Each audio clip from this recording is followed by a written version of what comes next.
everybody, and welcome to AMC Mailbag, the all-mailbag show here on AMC Movie News, where all we do is take your questions. I'm Ashley Mova, and if you've got a question that you want answered on air, send it over anytime to amcmovietalk@gmail.com. You could get an answer on Movie Talk or Mailbag, and sitting with me to answer some of those questions is the editor-in-chief of AMC Movie News, John Campea. How you doing, Ashley? I'm good. How are you? And hello to everybody. Welcome to our Mailbag show, and let's get rolling. All right. The first question comes from Amanda Huppunen, and she writes, I often hear that movies have to campaign to get an Oscar nomination, but I'm not sure what that entails.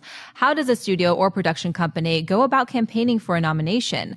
I'm always interested in this type of behind-the-scenes business. Love the show and been watching for close to a year. Thank you for taking my question and keep up the great work. Yeah, it is a big business for studios to campaign for awards. There's a couple of reasons why studios want awards. Number one, it's a pride thing. You're in that industry, you're competing against other studios, that kind of stuff. It's a professional pride thing. You want to win those awards. Same in any industry, any business. Even plumbers have like Plumber of the Year and stuff like that. Yeah. I'm sure if they're a professional association, there's like a Plumber of the Year award, and there should be. People deserve recognition for their work. And I don't think there's anything different here with the studios. But the other thing is too, when you win awards, that usually translates into dollars. Because now, you know, when, let's say American Sniper's coming out, you can say, hey guys, we got this movie coming out, American Sniper, nominated for Best Picture, nominated for Best Actor, nominated for Best, and that gets attention, and it usually equals some dollar bills. So there's reasons for that. Now, yeah, so studios are very serious about campaigning for awards if they think they got a movie that has even a remote shot. And there's nothing wrong with campaigning. It's fine because look, there are thousands of Academy voting members. And there's a lot of films. There's like hundreds of films vying for their attention. And there's nothing wrong with a studio trying to make sure to get their movie up in their faces and say, hey, you know, Bradley Cooper was awfully good. And what they'll do is they'll buy ads on like movie websites where they know Academy readers will go. It says for your consideration. You see those for your considerations. Or they'll take out billboards in downtown Los Angeles, like for your consideration for Best Picture and Best Actor, blah, blah, to make sure that the voters see it and want to get a piece of that. They'll make sure, hey, you know, just sending you a screener of this movie and know you saw it, but just making sure, you know, anything they need to do to keep their movie front and center in the attention of the voters. They need to do it. You have to do it because every other film is going to do it. So if you don't, you can get drowned out in the noise of it all. So yeah, that's what they do. And like I said, they'll do anything from throwing parties, sending out screeners, taking out ads, putting up billboards, a lot of for your consideration stuff out there. They will stump and stump and stump to make sure they get their film in the faces of the people who are doing the voting. And, cause you know, if you got a film and it's close, you got two films and it's close. Like, hey, this one is pretty much as good as this one. The studio that did, you know, all the campaigning or whatever to make sure it stays in the person's face, they're probably going to go with that one. So it's like any type of voting, I guess, really. Yeah, smart cookies they are. Yes, they are. Do movies that only get released at a certain time of year, do only those movies get nominated? Or can your movie come out at any point in the year and get nominated? It's a good question. A lot of people often write and ask, it's like, hey, how come the Academy only nominates films that come out in November and December? That's not the case. You know, you can, as long as you come out that year, you are eligible for the Academy Awards. So if the Academy Awards are going to come up next February, right? As long as your movie comes out between January 1st and December 31st of this year, plays in a certain number of theaters in a certain in certain cities, there's a bunch of prerequisites and requirements. But as long as your movie meets those requirements, between here and here, you're eligible. So for instance, last year, look at Boyhood. Boyhood came out, I think, in like February, or I can't remember. Hey, fact checker Wendy, can you look up and find what was the release date, the official wide release date for the movie Boyhood by Richard Linklater? Just interrupt me once you find it. That got nominated for tons of awards, right? What it is though, because we were talking about how winning awards translates into dollars, right? What a lot of these studios will do is they think they've got a film and they'll go, you know what? This film's an Oscar contender. We think we got a great film here that will get Oscar buzz. Let's release this movie closer to the Oscars so that the nominations come out. Hopefully our film is nominated, and that will drive more people to the studio. Were you able to find that release date? Yes, it was released on July 11th, 2014. I said February. I was way off, but still it was July. It was in the summer months, right? So that was still far out. But what a lot of studios will often do is like, you know what? This will get Oscar buzz, and Oscar buzz will help push more people to go see it in the theaters. If we release it in February, it's going to get a lot of people to see it, but we won't be able to capitalize on that Oscar buzz, so let's put it closer there. So it's not that the Academy only nominates movies that release in, October, November, December. It's that the movies who think, the studios think, hey, this movie is a legit Oscar contender. They put their movies there so that they can capitalize on the Oscar buzz they think their movie's going to get. Makes sense.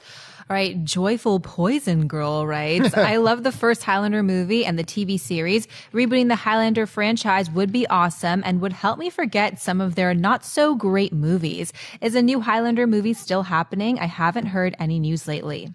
I am immortal. I love the Highlander. The original Highlander is in my top 10 films of all time. I always talk about people, my top 10 movies of all time. Every film in my top 10, even if it's not in your top 10, everybody go, okay, yeah, I see why you got that one in there. The Highlander to me is that one film that everybody looks at me and goes, you got what in your top 10? But the original Highlander, Connor McLeod, the Clan McLeod. I mean, with the Kurgan and then Sean Connery's Ramirez. This movie I think is awesome. I love this movie. The second Highlander, one of the worst films in the history of Hollywood ever to be made. And then they tried another one with Mario Van Peebles. And then they tried another one. Then they did the TV show and then had a spin-off TV show. Nothing has ever come close to that original. Now, they've been talking for years now about a Highlander remake. Totally for it. Totally for it. This is a movie. This is a story, a mythology that needs to get on the screen again in front of a new generation because it's just an incredible mythology. Now, for a long time, it had a director attached and it had a star attached. I can't remember off the top of my head who the director was that was attached. But for a couple of years, the guy who was attached to stars, the new Connor McLeod, was Ryan Reynolds. Ryan Reynolds for a long time was going to be the new Highlander. And then that just kind of went away. After a while, nothing happened and that just went away. A new Highlander is still in the works. The film has a director, and it's the same director who is directing the Snow White and the Huntsman sequel. I'll mispronounce his name, but it's Cedric Nicholas Troyan. I'm probably mispronouncing Cedric's name, and we haven't heard any casting except the one reported casting is Dave Bautista is reportedly playing the villain. Now, they haven't said if they're sticking with the Kurgan as their villain. You gotta stick with the Kurgan as your villain. And Dave Bautista would be a great Kurgan. And Clancy Brown played the Kurgan, by the way, in the original. And Clancy is just amazing. So Dave Bautista, I think, would make a great Kurgan. And so, yeah, as far as I know, wheels are actually moving a little bit. They're moving slow, but they are moving. So we are going to get another Highlander film at some point. There's no release date, though, because, I mean, the no only release casting date. I saw was Dave Bautista. Yeah, there's no other casting for it. We don't know who's going to be the new Highlander. We don't know who's going to be the new Ramirez. We don't know any of that. All we know is Dave Bautista's playing the villain. All right. But that came out months ago. We haven't heard Yeah. anything since. But as far as I know, things are still in motion. All right, Sergio Cisneros writes, I have been watching your show, love AMC Movie Talk and AMC Heroes, so keep up the good work. Lately, you guys have been pushing so hard on getting a teenage Peter Parker, but seem to forget a young Parker has already been done. Tobey started in high school and so did Andrew. Why not have an older Parker that mirrors the Todd McFarlane run? This way, they could do Venom the right way or even visit Kraven in the Last Hunt storyline. And then you got nowhere else to go. No, the reason why, there's a couple of reasons why you absolutely should. I'm not going to say must, but absolutely should start this off with a in high school Peter Parker. Number one, because for the longest time, the vast majority of the life of Spider-Man was the high school student. Peter Parker, everybody's familiar with his origin stories. That's where you start with. So, and I believe that's a key thing to who Spider-Man is. I think it's a very key thing to who Spider-Man is, starting him in high school. That doesn't mean you have to do the origin story again. Marvel said they're not going to do the origin story again, and I'm very grateful for that. We don't need to see another origin story. We've just had 2 of them in the past 10 years. We don't need to see another one. But the more important issue here, though, is about why you start him in high school is because you have anywhere you can go with it. You start him in high school, you get a guy that the rumor is that it's going to be Asa Butterfield, but we don't know it's going to be. But let's say for argument's sake that Asa Butterfield is going to be the new Spider-Man. That has not been confirmed by anybody yet, by the way.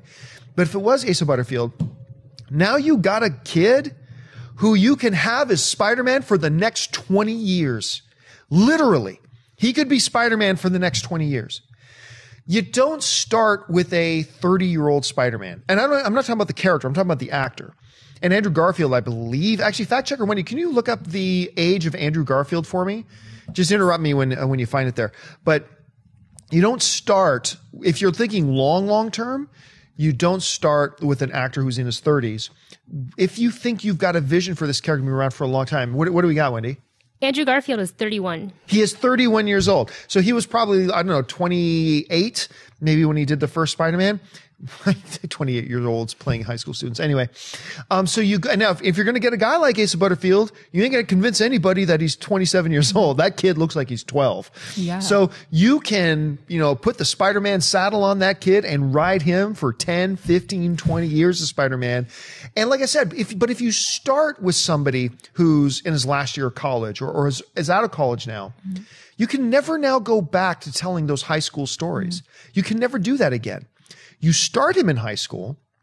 You can do all that other stuff later. You got nothing but time on your side. So I believe it's essential to the character, but it also gives you lots of room and lots of flexibility for growth and telling stories as he progresses in age. And you can stick with that same actor and have a consistency that we haven't seen since Hugh Jackman playing Wolverine. So I believe for a lot of reasons, this is the right direction for them to go. It still breaks my heart about Andrew Garfield. Oh, and there's too. someone that literally posted in our comment section, I think every video, keep Andrew Garfield as Spider-Man. And I just want to give him a little nod. I see you. Yeah, it ain't happening, I but know. it does. We talked about this before. The Andrew Garfield thing is really, especially if you haven't seen this, I highly encourage you to look this up. Go onto YouTube and look up Andrew Garfield at Comic-Con. This is before the first Amazing Spider-Man came out.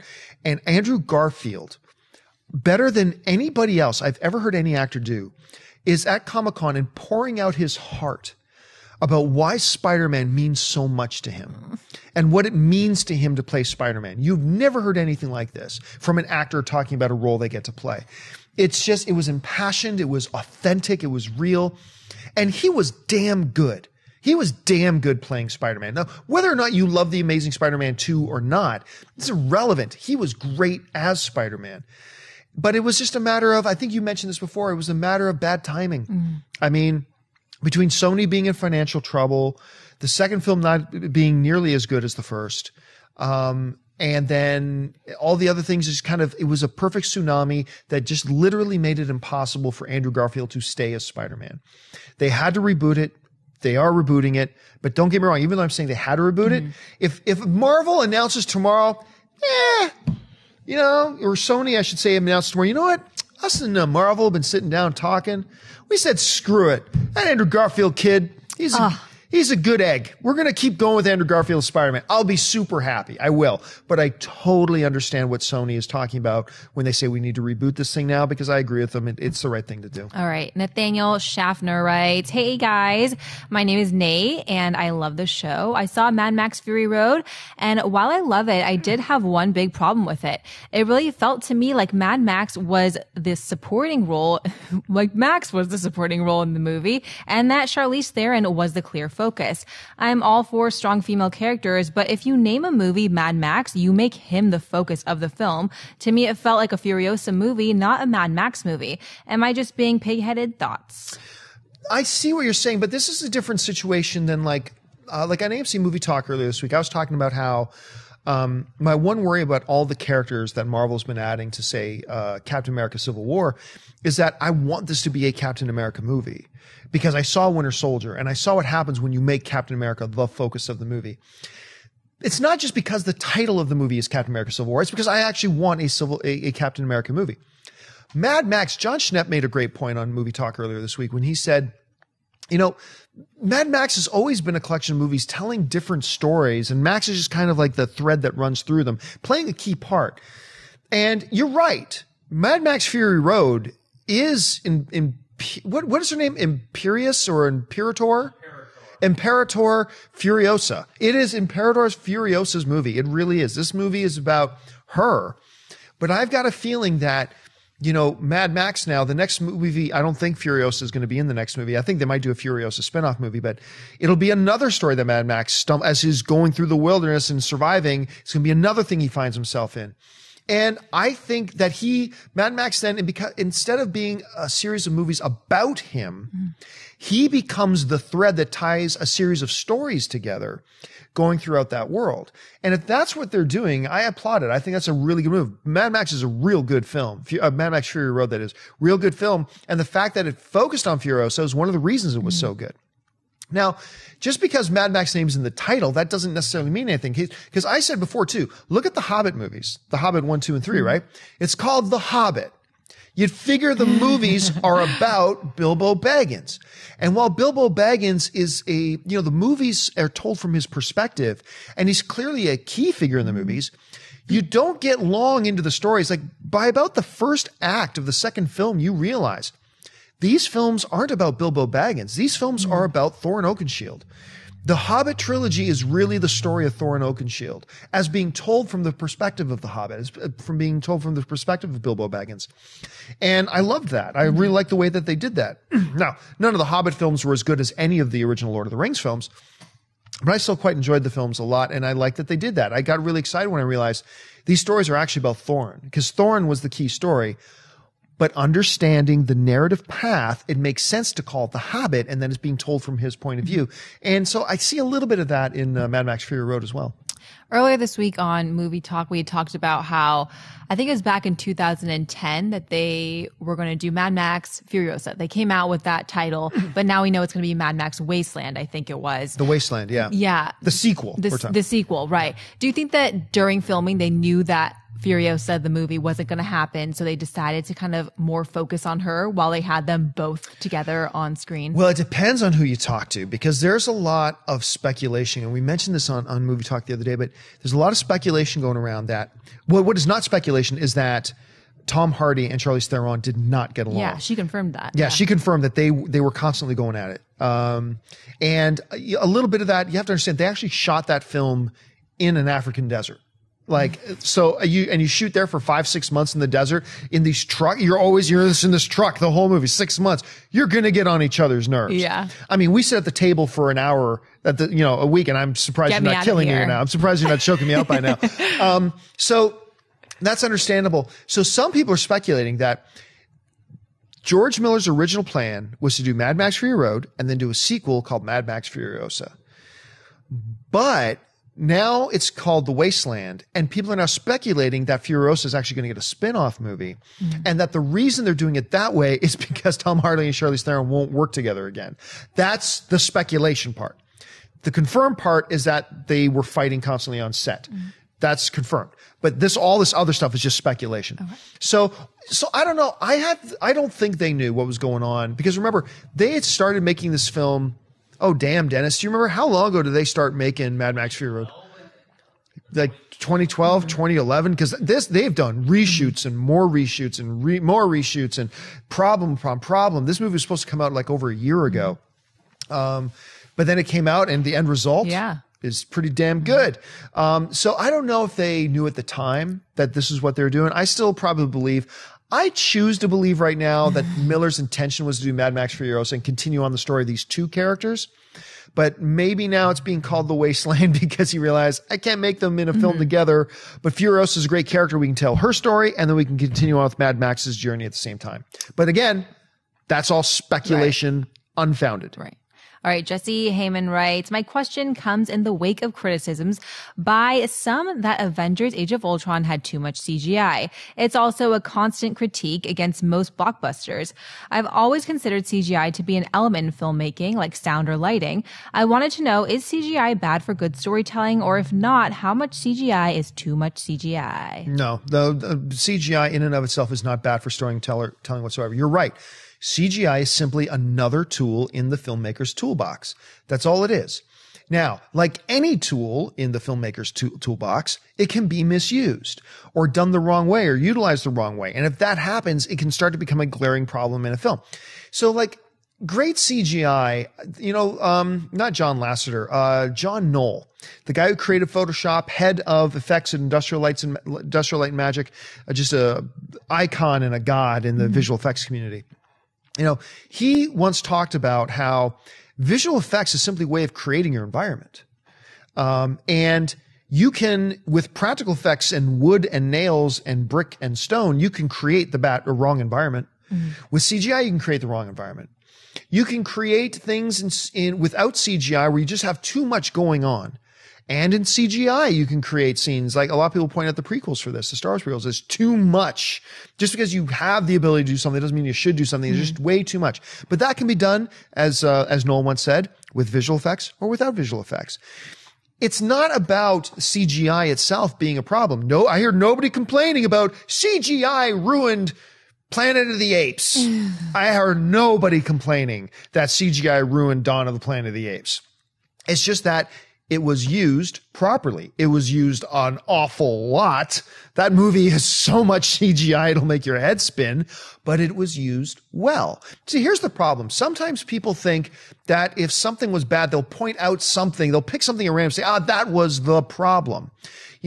Quite often, we'll talk about Green Lantern and some people say, Ryan Reynolds was terrible. Actually, no, he wasn't. Ryan Reynolds was pretty good. There was a lot of things wrong with the Green Lantern. Ryan Reynolds wasn't one of them. And a lot of times, some people just say, that was a bad movie that had lots of CGI. CGI is the problem. No, it's not. Dawn of the Planet of the Apes had buttloads of CGI. And it was awesome because it was a tool that was in the hands of a director who knew how to use it right and use it effectively. You go back to Peter Jackson in the original Lord of the Rings trilogy. Huge amount of CGI in those things. A lot of practical effects and a stupid amount of digital effects as well, but it was in the hands of a guy who knew how to use it properly. So it's not that CGI is the problem. It's like anything else. A director with too many cars at his disposal and decides to put, instead of a good 3-car chase, decides, hey, I got 50 cars, make it a 50-car chase. That can become messy and unruly and not work on screen. Same thing with digital effects. Digital effects in and of themselves are not the problem. It's about, does the master, the craftsman in this case, the director, use the tool effectively or wrongly? And that becomes the issue. Would you say that there are certain directors that don't use it properly, tend to not use it properly? Michael Bay. I knew you were going to go there. Yeah, Michael Bay is actually, a lot of people don't realize, Michael Bay is a master at practical effects too. He knows how to make great things look out of, but when you put a big visual effects company at his disposal, whatever, it just becomes visual noise that he can buzz. And the Transformers movies are a great example of that. All right. Jared Wyrick writes, which would you rather have from Del Toro, Pacific Rim 2 or DC's Dark Universe? No question. No hesitation, Pacific Rim 2. Absolute Pacific Rim 2. DC Dark, I think is, seriously, it feels so hipsterous. Everybody, I swear to God, 9 out of 10 people are like, oh yeah, man, they should make a DC Dark. That would be awesome. 9 out of 10 of those people have never read anything about DC Dark. They're just saying, oh yeah, man, that would be cool. We're hipster. I use film only Kodak cameras. Yeah, so no, I have no interest in it. There's plenty of comic book movies out there right now with much more interesting characters and much better stories to tell. I don't care about a DC Dark, and I don't think it fits in right now anyway. I would much rather see Del Toro working on Pacific Rim because there's nothing else like Pacific Rim out there right now. You can make an argument, well, Transformers is kind of like Pacific Rim in the fact that they both use robots, but therein the similarity ends. So yeah, would I rather have, here's a better way to put the question. Would I rather have a director like Guillermo del Toro working on a genre of film where there's going to be 10 or 15 of them coming out every single freaking year? Or would I prefer to have a filmmaker like Guillermo del Toro working on a film where there's nothing else like it coming out? I want the one that there's nothing else like it. And right now there's nothing else like Pacific Rim. Had so much fun with the original. Can't wait to see what he does with the second one. And honestly, as much as I love the first one, it had weaknesses that I think he can correct and make even better. So absolutely, no question for me, it's Pacific Rim 2. I read that he was doing a dark take on Pinocchio. Have you heard any updates with that? Here's the thing about Guillermo del Toro, though. Guillermo del Toro, I'm sure tomorrow or Monday, tomorrow on AMC Movie Talk, we'll probably have 18 stories about the next 32 films Guillermo del Toro is working on. It's like every day there's But 17. a dark Pinocchio sounds so interesting. You know what? A dark Pinocchio does sound interesting. Yeah. But I honestly, until the cameras start to roll, I don't believe anything about any movie Guillermo del Toro is working on. Because seriously, like every week there's like reports of 2 or 3 new ones he's working on as a producer, or as a writer, as a director.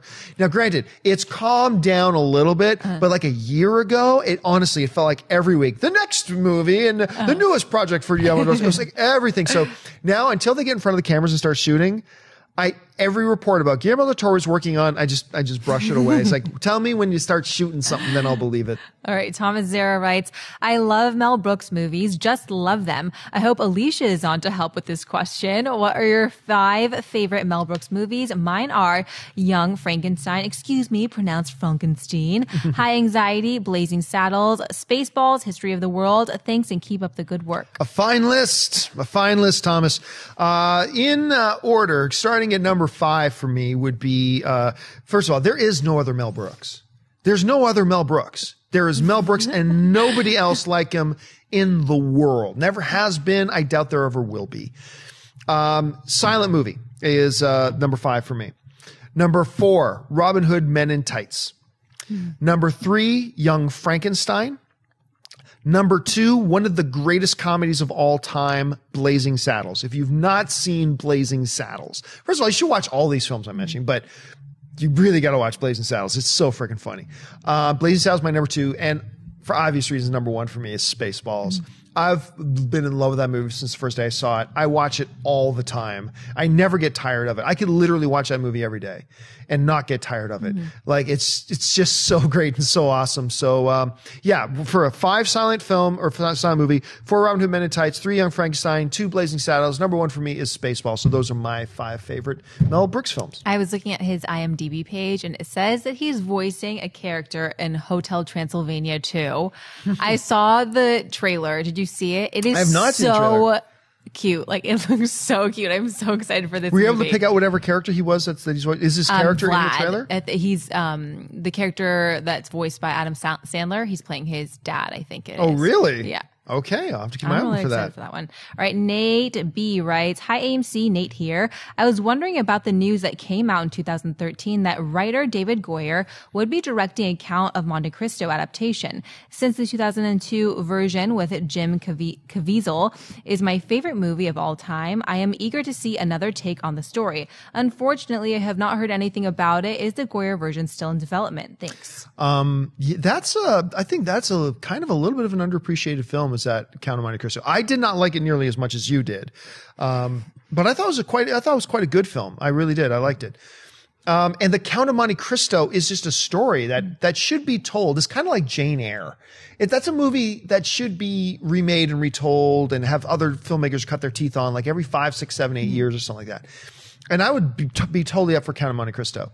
David Goyer has given us some really cool stuff from the Dark Knight franchise, Man of Steel, Blade, things like that.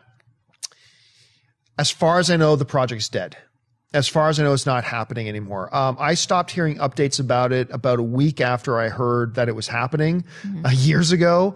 Nothing else developed. We heard about all these other projects that David Goyer started putting on, and then it dropped off his, if you look at his IMDb page, it dropped off his IMDb page as well as one of his upcoming works. So having not seen anything from it, hearing that it was canceled a while ago, and now seeing that like even on his IMDb page, which is the most liberal, loose translation of facts you're ever going to find, it looks like the project's dead and not moving ahead. Scandalous. Did you see that horror movie that he did, The Unborn? Yes. Everyone's kind of hesitant about him directing again after that. Yeah, that wasn't so good. And there was another one he did that I'm struggling for it right now. But if I'm not mistaken, actually, fact checker Wendy, double check. I believe David Goyer directed the third Blade film. I think he directed Blade Trinity. If you can look up the director for Blade Trinity, did he? It says written by. I know he wrote all the Blade films. I just wasn't sure if he actually... He did. He directed, yes. And that was a hot mess. Yeah. Oh my God, that movie was so bad. Great writer, probably shouldn't be directing. But for whatever reason, as far as I know, now look, if you know something different, it's very possible. Maybe the wheels are still in motion and you've got some facts that you can point us to. Hop in the comments section and let us know. That's the great thing about there being 100,000 of us on this show is that we can, it's not all about what do I know. It's about what do you guys know. Drop it in the comment section and let us know. I'm just saying, as far as I know, the project is now dead. Probably in his best interest. Probably in all of our best interest. All right, guys, that's all the time we have for today. Thanks so much. So thank you so much for joining us on this edition of AMC Mailbag. Just a reminder, lots of great movies being shown in AMC theaters today. So go ahead and head on over to www.amctheaters.com for all of your theaters, your showtimes, and your ticket information. If you want a podcast version of this episode, check out the description box below for the link and make sure to click the subscribe button. Thanks to the guys in the room, Dennis, Jonathan, and Wendy, and thanks to John. John, where can people find you online? You guys can simply just follow me on Twitter or follow me on Facebook, just at John Campia. And you guys can find me on Twitter and on Instagram. And I think we're off tomorrow for movie talk. Oh, yes, I said tomorrow. You're right. No movie talk tomorrow because of the holiday tomorrow. Yeah. So movie talk, I'll probably make some kind of special video to put up so we got something. But no AMC movie talk on Monday. But we will be back on Tuesday with some more movie talk. And we'll see you then, guys. Bye.